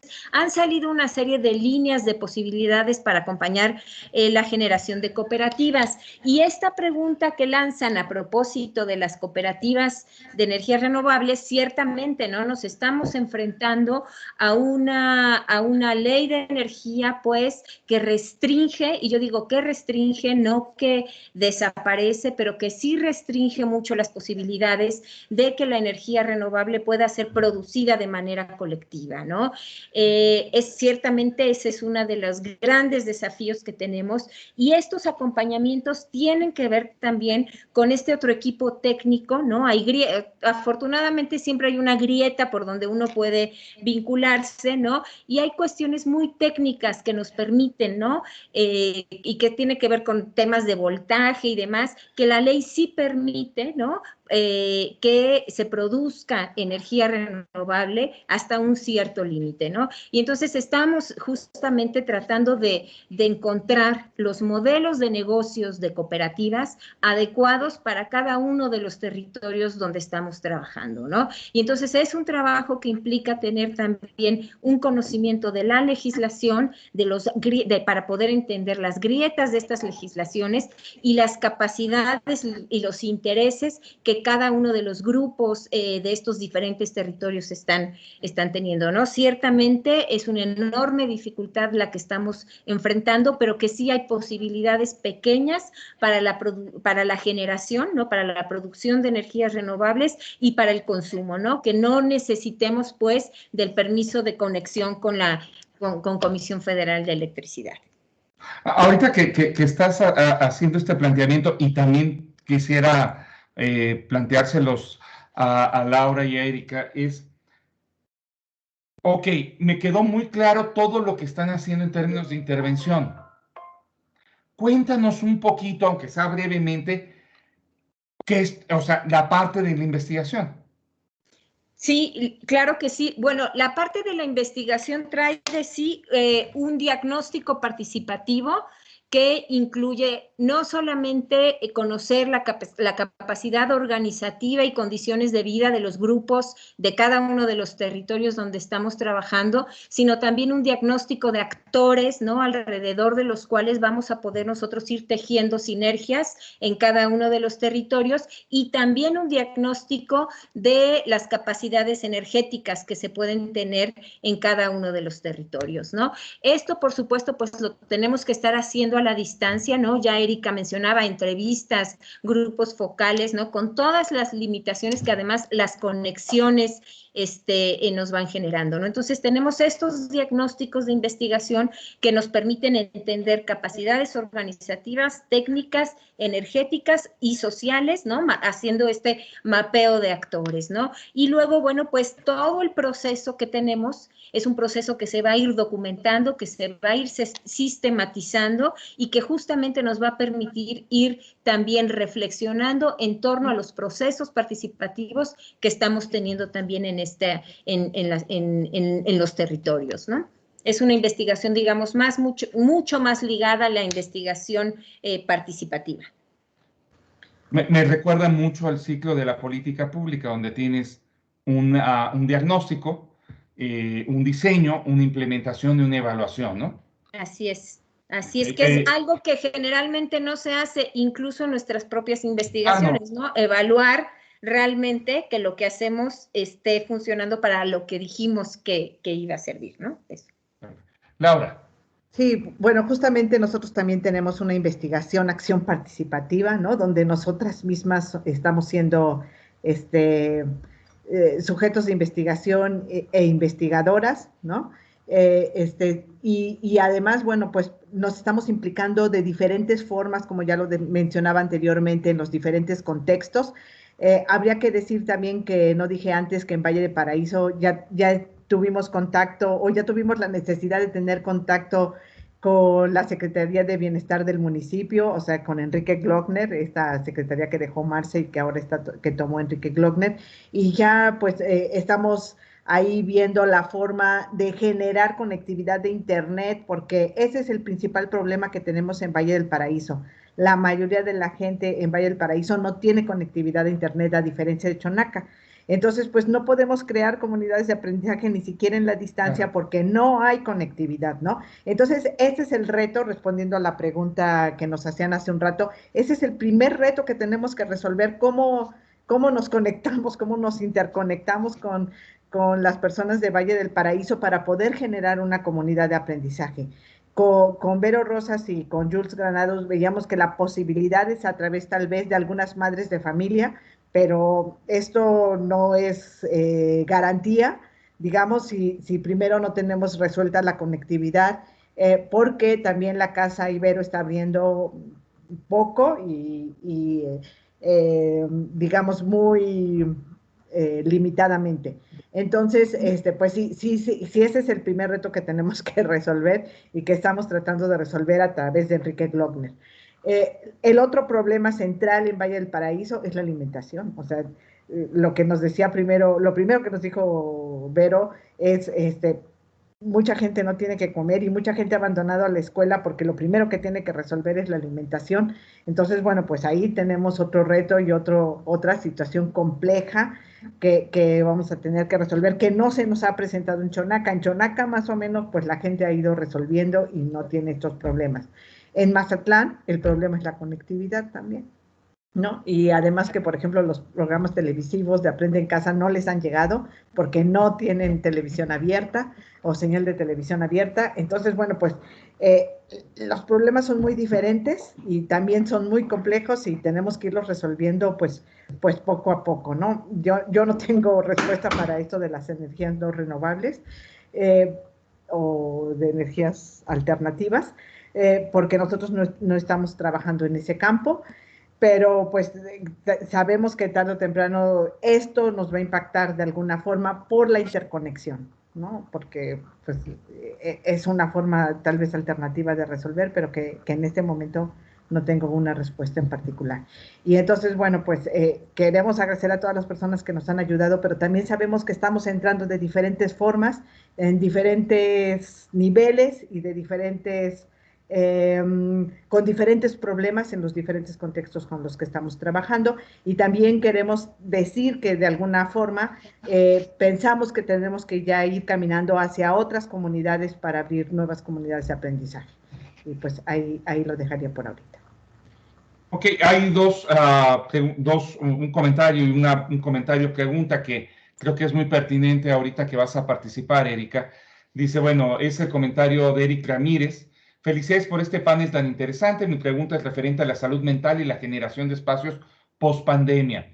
¿Cómo creen ustedes que podamos gestionar este proceso de transición a una nueva normalidad? Aclara que él considera que todavía no vivimos la nueva normalidad. Estamos en ese ínter en el que todavía persiste el miedo a regresar a semáforo rojo, y yo creo que también ya está el miedo a regresar al semáforo verde, las nuevas cepas y una campaña de vacunación limitada. La cooperación y la generación de espacios en esta materia es sin duda indispensable y necesaria. ¿Cómo poder llevar a cabo una brigada de salud mental? ¿Cómo podemos incidir nosotros en estos acompañamientos? Gracias a todos y a todas por este espacio de diálogo. Buena continuación de estos proyectos. Saludos. Y Giovanna Vanessa Ángel Romero dice, muchas gracias por el panel. Es indispensable distinguir entre colaboración y cooperación. El criterio de la universidad es un eje en el humanismo, característica necesaria promover en épocas de pandemia. Adelante, Erika. Ok. Bueno, pues yo quisiera comenzar con esta pregunta que nos hacía Sandra sobre las herramientas, ¿no? Usar en la investigación, cómo hacer la parte metodológica, ¿no? Bueno, por ahí yo lo entendí. Pues no siempre se va a poder no siempre se va a poder ajustar, ¿no? Esa fue una gran limitante que encontramos varios profesores. Yo creo que de los profes que estén aquí escuchando ahorita, pues para sus proyectos de ACE para los alumnos, bueno, pues teníamos la total limitación del contacto con otras personas, más que, como dije hace rato, quienes tuvieran pues un teléfono o tuvieran redes, ¿no? Para poder hacer metodológicamente algo más o menos bien hecho. Hablando en términos de investigación. De hecho, en el área de nutrición, varias de las estudiantes lo que hicieron fue, pues, adaptar sus investigaciones, hacer, por ejemplo, materiales, por ejemplo, podcast, manuales, videos cortos para hacer promoción de la salud y para poder hacer esta promoción en línea y poder evaluarla y también poder validar materiales, ¿no? Entonces, pues bueno, fueron alternativas interesantes. Otras estudiantes también lo que hicieron fue hacer revisiones sistemáticas de la literatura científica que resultaron fenomenales porque ahora tenemos pues mucho acceso. Bueno, se han producido un montón de artículos científicos que igual necesitan ser bien revisados, bien escrutinados para saber qué nos están diciendo los investigadores del mundo y qué están proponiendo. Ahora tenemos más información que en muchas décadas, ¿no? Entonces, bueno, esa es otra alternativa. Pero algo que yo quiero compartir es que pues todos hemos experimentado un cambio fuerte de realidad, como ya sabemos, y en ocasiones este cambio que hemos atravesado a nivel personal no nos permitirá integrar lo que observamos en el otro. Y aquí me refiero a los participantes o a fenómenos de estudio. Entonces, tal vez, siendo nosotros una herramienta principal para la investigación, tal vez nos cueste más trabajo mirar hacia afuera si no hemos sido capaces de integrar esta experiencia durante la pandemia. Es decir, si el alumno o el académico está transitando por duelos no resueltos, depresiones, episodios de enojo problemático, conflictos en la dinámica familiar o de trabajo, violencias, bloqueos emocionales, problemas de salud física, etcétera, etcétera, lo que sea que esté aportar en este quehacer universitario de la investigación o de la incidencia. Entonces, va aunado a lo que nos preguntaba en estas últimas participaciones. Bueno, pues sí, ¿qué necesitamos? Pues necesitamos hacer contacto con la principal herramienta de estudio, que somos nosotros primero, para saber dónde estamos como personas, para poder generar conocimiento y para poder atender o poder acompañar a otro en estos procesos. ¿Cómo? Pues necesitamos trabajar juntos, como ya lo hemos dicho, y necesitamos organizarnos, escucharnos, conocer de dónde partimos en este momento o cuando reiniciemos actividades, cómo nos ha afectado emocionalmente esta relación con el teletrabajo y la educación en línea e integrarnos en grupos, finalmente, ¿no? Eso es lo que puedo pensar hasta ahorita. Pues muchas gracias. Bien, voy a abrir otra ronda por si hay algún comentario adicional del público, ya sea que quieran hacerlo verbalmente o lo pueden escribir a través del chat, y si no, para abrir una ronda de cierre con nuestras extraordinarias panelistas. Entonces, doy un poquito de tiempo a ver si hay alguien que se anime. Creo que Raúl quería decir algo desde hace rato, pero no estoy seguro. Aquí estoy aprendiendo. ¿Pero no querías comentar algo? No alcé la mano ni nada así. Ok. Sí, gracias. Perfecto. Bueno, siendo así, simplemente les pediría que hagan un pequeño comentario de cierre para... hay una mano levantada, entonces es de José Jorge. Por favor, adelante. ¿Qué tal, profesor? Muchas gracias. Bueno, les agradezco también el espacio y la amabilidad con la que nos compartieron cada uno de sus proyectos. Bueno, yo soy de recién ingreso como investigador aquí en la Universidad Iberoamericana. Quisiera saber la manera en la que los investigadores podemos acercarnos a una cierta cartera o variedad de opciones para poder colaborar, ¿no? De qué manera nos podemos acercar desde nuestro propio ámbito a construir estos conocimientos, ¿no? Que pueden no tanto enriquecer nuestros propios saberes, ¿no? Nuestra propia producción científica, tecnológica y demás, sino también con una buena repercusión social, ¿no? En nuestros entornos. Muchas gracias de nuevo. Muchas gracias, José Jorge. ¿Alguien más que quiera hacer alguna intervención? Entonces, les pediría a nuestras panelistas que puedan hacer un cierre, también considerando esto que José Jorge nos acaba de comentar, que lo pudieran incluir en su comentario final. Adelante, ahora les voy a pedir que empecemos al revés para modificar un poco la dinámica. Le voy a pedir a Erika que empiece cerrando, a Marcela que siga, y voy a dejar la última palabra para Laura. Muy bien. Bueno, pues para concluir, yo quisiera proponer, esta sí es mi sugerencia como personal, ¿no? Ya viendo lo que hacemos en el departamento, todos los proyectos, todo el trabajo, que es muchísimo trabajo, porque pues no mencioné también lo que hacemos dentro de la comunidad universitaria, que van desde talleres, jornadas, conferencias y pues bueno, no solamente es a la comunidad externa a la universidad, sino lo que hacemos con los compañeros y compañeras, ¿no? Yo propondría que pensemos transitar de una visión individualista, cuantificada, objetiva y verificable y hasta replicable, ¿no? en los temas de ciencias de la salud, a una que integre las dimensiones más subjetivas del estudio del ser humano como como personas, como integrados, ¿no? Y yo aquí retomaría lo que nos decían Marce y Laura, ¿no? Pensar la transdisciplinariedad, que nos acerque más a las humanidades, a las ciencias sociales y a las ciencias ambientales. Y creo que esto nos va a permitir transitar del paradigma del modelo médico hegemónico a una visión sociológica de la salud, donde el modelo lógico no y desmedicalizados, ¿no? ¿Y qué me refiero con desmedicalizados?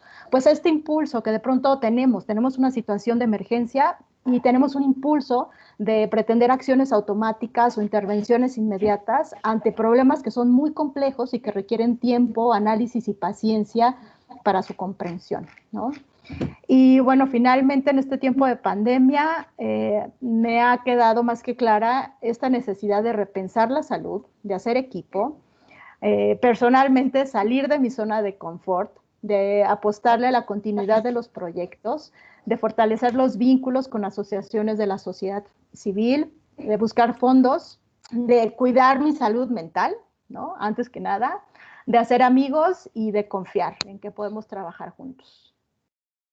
Muchas gracias, Erika. Por cierto, eres una provocadora porque planteaste varias cosas que hubiera valido mucho la pena discutir, particularmente este asunto de lo cualitativo, lo cuantitativo, y yo introduciría, ¿y por qué tiene que ser lo cuali o lo cuanti? ¿Por qué no nos aprovechamos de ambos métodos y planteamos metodologías mixtas? Pero ya, pues ya lo planteaste en cierre, ya que podemos hacer.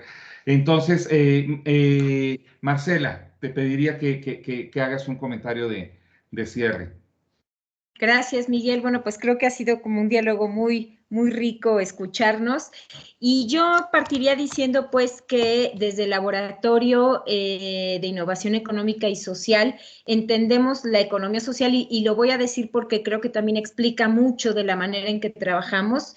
Entendemos la economía social como estos espacios ligados al compromiso con el entorno y con el medio ambiente, a la supremacía de la cooperación frente a la competitividad, al predominio de las personas también frente al capital, a la autogestión, ¿no? Y a la gestión interna, democrática y participativa, y a la prevalencia de un modelo económico que ponga por delante la sustentabilidad de la vida en los territorios, ¿no? Y que el fin es la vida y no el enriquecimiento, ¿no? Y entonces, bueno, pues en torno a eso es como nosotros organizamos nuestro trabajo, nuestro quehacer diario, ¿no? Y coincido con Erika, ¿no? Y como lo dice Rita Segato, ¿no? El tiempo de la creatividad es muy distinto al tiempo de la productividad y creo que tenemos también que traer esto también al frente, ¿no? Me parece que el trabajo colaborativo es la clave, el trabajo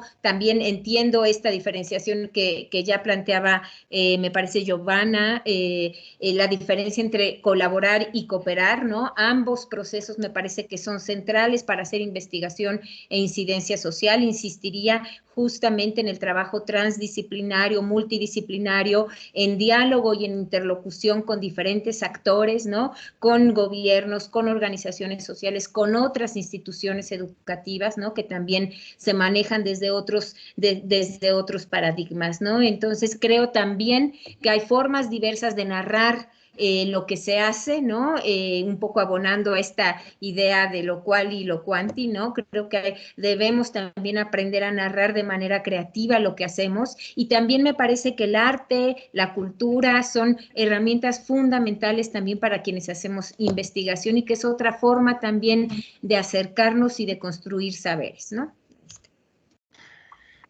Bien, muchas gracias, Marcela. También muy interesante lo que estás planteando desde dónde ven la economía. Y una cosa que planteas sobre la creatividad, que en distintas mesas, en distintas semanas de la investigación, ha salido justamente esta tensión institucional, ¿no? Entre los tiempos productivos institucionales y los tiempos creativos de los procesos de investigación, que era justamente una de las cosas que trató Erika en algún momento, en alguna de sus intervenciones, en términos de que tenemos que rediseñar de alguna manera el funcionamiento de la universidad para que esos procesos de creación de conocimiento tengan un peso significativo y pierdan de alguna manera la preeminencia que a veces tienen los procesos administrativos institucionalmente. Un debate de ya décadas en todas las instituciones, y en la Ibero no puede estar abstraído de ese debate entre lo administrativo y lo sustancial, ¿no? Pero bueno, eso queda, digamos, en el aire. Laura, te toca. Bueno, pues yo un poco quiero responder a tu pregunta sobre el cambio como forma de cierre. Creo que lo que nos hemos estado dando cuenta en estos meses de pandemia, pero también de estar haciendo investigación participativa en estas condiciones, es que el cambio es lento y vamos observando cambios mínimos en estos procesos de investigación, pero que van siendo sólidos, me parece. También, por otro lado, yo observo que lo urgente nos va ganando sobre lo importante, ¿no? O sea, vamos atendiendo lo urgente de forma vertiginosa y lo importante es más pausado, tiene tiempos más lentos, como bien lo decía Erika hace un momento, y a mí me encanta, bueno, me voy dando cuenta cómo en la semana respondo vertiginosamente a todo lo que me demanda el trabajo, la institución y mis clases, y el sábado viene como un remanso de paz con las sesiones con Chonaca, ¿no? Que van siendo un poco más lentas, van siendo más pausadas, pero que sentimos que van cayendo en buen terreno todas estas cosas que vamos haciendo, y entonces pues lo que vamos logrando tiene como cierta solidez, ¿no? Cierta solidez que nos está permitiendo pensar en nuevas comunidades de aprendizaje, aunque todavía no las tengamos como en el horizonte, sí creemos que van a venir, ¿no? Entonces son como dos ritmos muy distintos, en donde pues vamos viendo que sin la colaboración, sin la cooperación, sin estas condiciones no hubieran sido posibles, que hemos ido dialogando y abriendo puertas para poder lograr los procesos. Incluso, por ejemplo, con Valle del Paraíso, aunque hasta en enero nos abrieron la puerta, pues ya pudimos entrar y ya pudimos ir desarrollando ciertas acciones que pensamos ya se van haciendo sólidas y que ya van resolviendo. En cuanto a la investigación, pues la palabra es creatividad, ¿no? Porque pues, hemos ido resolviendo todos los puntos con bastante creatividad, pero el otro punto está siendo la interconexión, y a mí la verdad creo que queda en el tintero y me preocupa muchísimo todas esas zonas donde no podemos tener contacto ni interconexión, ni donde hemos podido acercarnos y que se quedan, digamos, pues un poco al margen. La brecha que era con lo que arrancaba Marce al inicio se está haciendo más grande y más profunda, y no podemos dejar de percibir eso, y creo que cuando regresemos a esa normalidad, que no sé si va a haber una nueva normalidad o regresaremos a la antigua o cómo va a ser el asunto, todavía yo no tengo claro, pero creo que ese regreso pues nos va a obligar a acercarnos a todas esas zonas, territorios que ahorita no tenemos contacto y que sabemos que se están, que la brecha está siendo aún más fuerte y más profunda. Entonces, yo la verdad me voy con más tareas, con más cosas, con más preocupaciones que con las que tenía en marzo del año pasado. Pero bueno, pues ahí.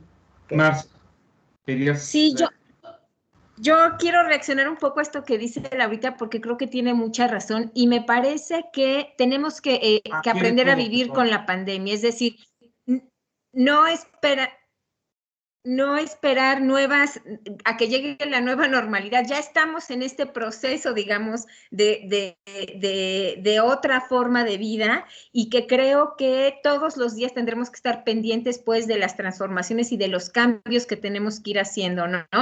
Las tres creo que coincidimos en que hemos tenido que ir adecuando nuestros procesos sobre la marcha, ¿no? Sobre lo que viene, sobre lo que se anuncia, desde las semaforizaciones que de repente no nos permiten salir a territorio, de repente cuando bajan los contagios, bueno, pues corre uno para poder trabajar lo más que se puede en territorio y luego regresar al trabajo virtual, ¿no? Pero sí creo que tenemos que aprender a vivir con la pandemia, así como aprendimos a vivir aquí en Puebla con el volcán, y justamente ir ya previendo, pues, que tiene uno que ser flexible y tiene que estar dispuesto a cambiar incluso lo que tiene ya planeado, ¿no?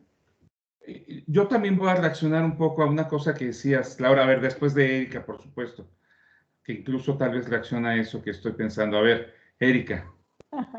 No sé qué estás pensando, pero sí estoy de acuerdo con Laura y con Marce, ¿no? Esto de, bueno, pensemos en los protocolos para regresar a la universidad, pues ahora tenemos que pensar en los protocolos para volver a hacer trabajo de campo, ¿no?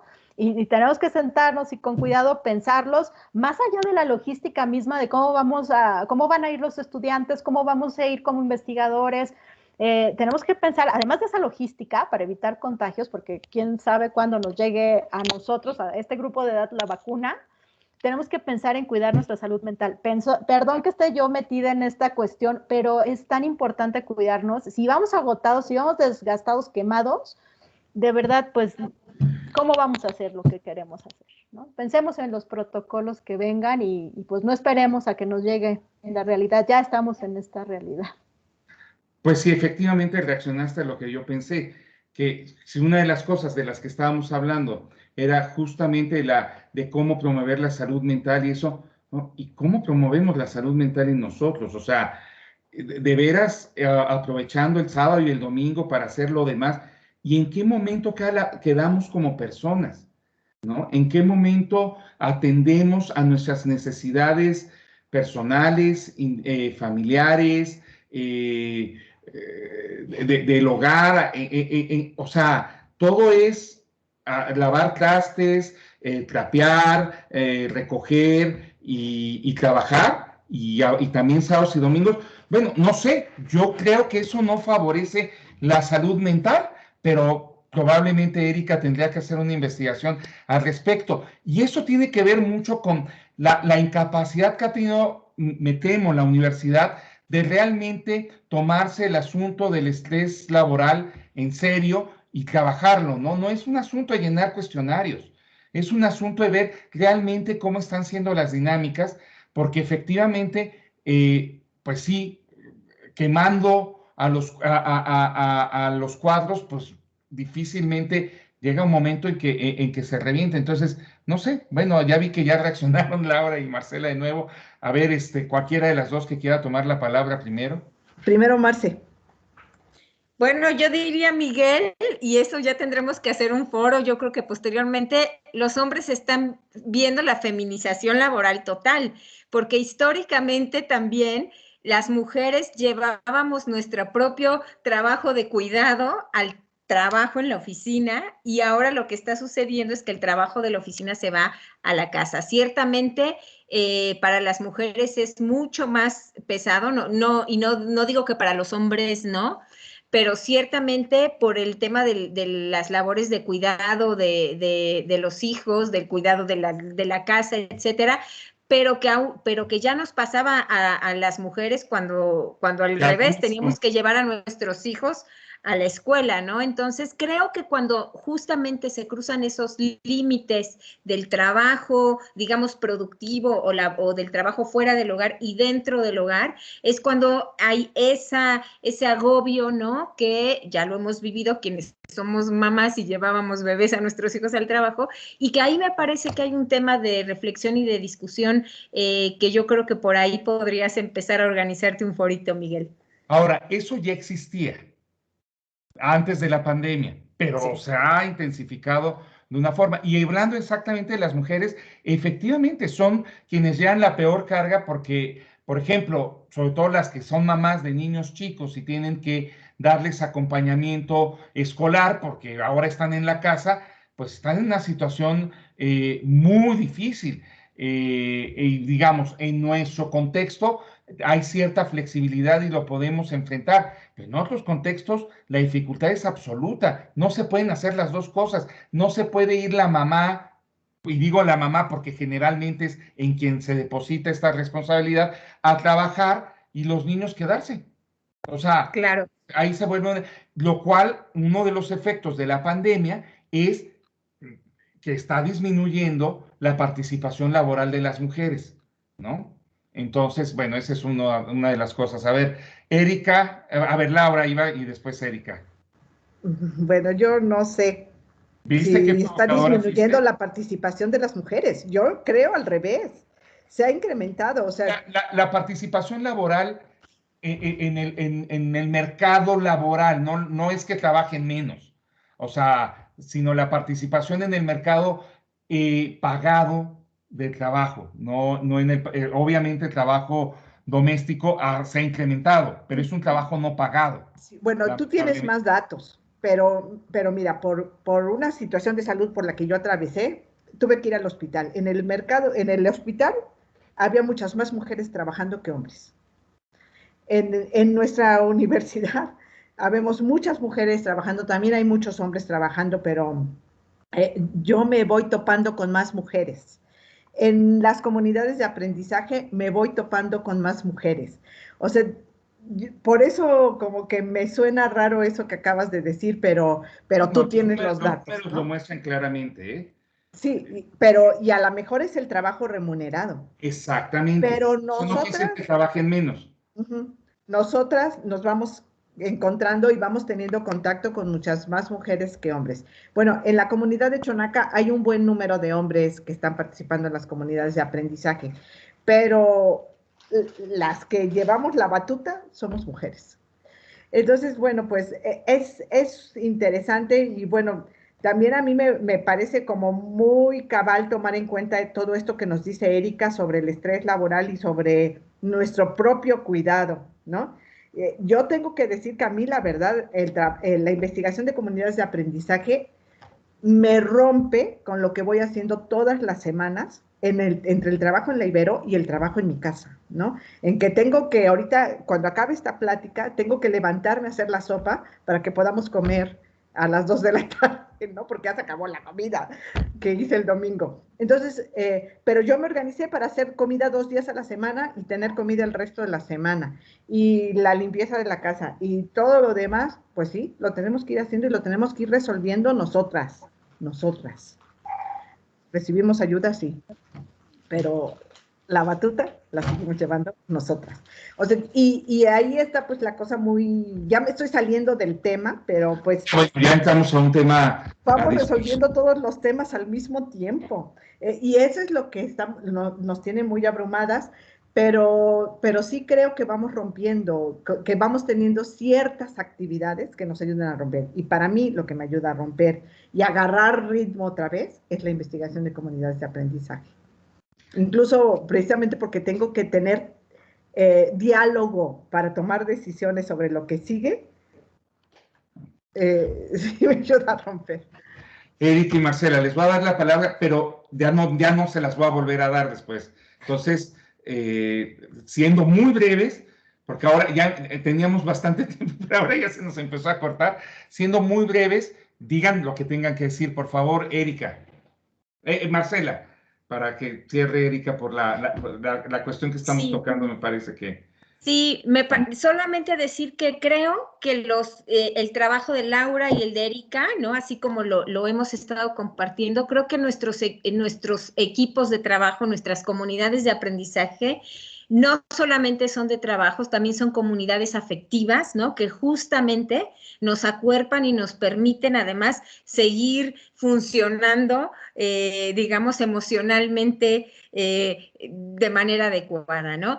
Y creo que un pendiente, y esto lo dejo porque Laura va a hablar seguramente de esto, voy a retomar algo que dijo Maru Sánchez y que me parece que es muy sabio. Nos falta hacer, no hemos hecho...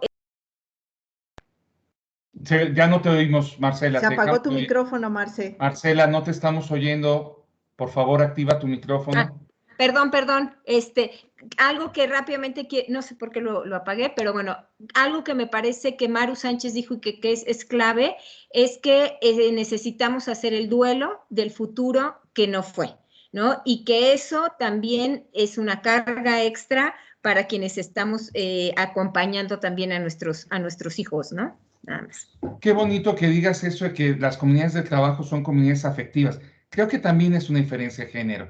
Yo creo que eso sucede mucho menos para los hombres, que no tenemos esos espacios afectivos, sobre todo en el espacio laboral, no es un espacio afectivo el que encontramos como hombres nosotros, ¿no? Pero bueno, eso es, digamos, alguna ventaja tienen que tener, ¿verdad? Erika. Bueno, para sí, porque mira, sí, tú dijiste que eres provocador y con estas últimas intervenciones de verdad que creo que a las tres nos has provocado, pero no me voy a meter por ahí. Lo que sí voy a decir es, para la pregunta esta que decías, bueno, pues ahora cómo le hacemos, cómo nos cuidamos, ¿no? Yo creo que aquí el reto va a ser dejar de hacer, ¿no? Porque estamos como muy tentados a hacer y de pronto nos llenamos de cosas, de proyectos, y yo creo que aquí la clave va a ser elegir con mucho cuidado en a qué proyectos le vamos a dar nuestra atención y nuestra energía. Y creo que tienen que ser proyectos con los que compartamos, no solamente con nuestros compañeros de departamento, sino con varias instancias de la universidad, como muy bien hace Laura, como muy bien hace Marce en el AINES. Tenemos que de verdad conocer qué es lo que se hace y ver cómo nos vamos integrando y cómo vamos aportando todos para el bien común. Creo que de verdad tenemos que pasar del discurso a la acción y creo que hay muchos ejemplos para eso. Escribe Víctor Vázquez, dice, a propósito de este asunto de que no hay, no son espacios afectivos para nosotros, dice, para los hombres, dice, sucede, tal vez no lo reconocemos o no lo queremos reconocer. Bueno, también ahí hay, acá quien le va en el baile de distinta forma, ¿verdad? También eso es cierto. Bueno, pues ya con estas últimas provocaciones, qué bueno que se sintieron interpeladas y provocadas, es la idea de este tipo de eventos, y creo que fue una charla que nos llevó a muchos lados, ¿no? Nos llevó, por supuesto, del papel de la investigación y su influencia en la transformación, del papel de la investigación como instrumento de esa transformación, pero también nos llevó al papel de los investigadores, a las condiciones de los investigadores y de las investigadoras y cómo se debe enfrentar todos estos retos.